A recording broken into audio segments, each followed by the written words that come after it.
mon évolution dans les ongles. Merci de ne pas juger mes débuts. 20-0-0, je décide de me faire mes ongles pour le plaisir. J'essaye les catchus américaines et parfois demi-poppy. Je fais ma première pause américaine sur d'autres mains pour tester. En vrai, ça va. Fin de 0-2-3 et 2024, je fais une longue pause et déménage dans les Landes. Après cette longue pause, je décide de reprendre et je me rends compte que ça devient bien plus que ça.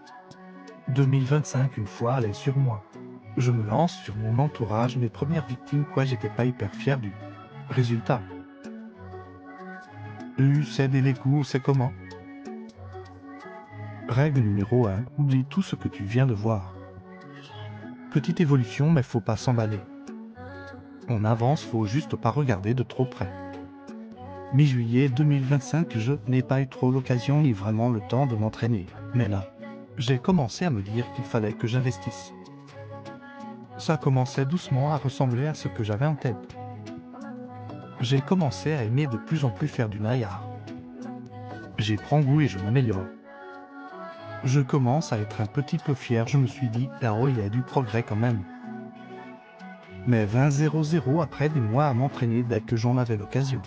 Je prends une décision, j'ose enfin m'inscrire à une formation débutante en base jeune. C'est aussi à ce moment-là que je commence à trouver mon univers, mon style et mon nom, Arena. Ça y est, formation validée avec de belles rencontres et une formatrice incroyable. Moi, heureuse avec mon certificat sans savoir que j'allais presque repartir de zéro. Ma première pause chablon sur moi, je commence tout juste le chablon, j'ai l'impression de tout réapprendre, mais je prends mon temps et suis plutôt fier. Deuxième pause au chablon sur d'autres mains, j'en suis très contente, mais qu'est-ce que c'était long. Il me reste encore beaucoup à apprendre, mais je ne lâche rien. N'hésite pas à partager et me suivre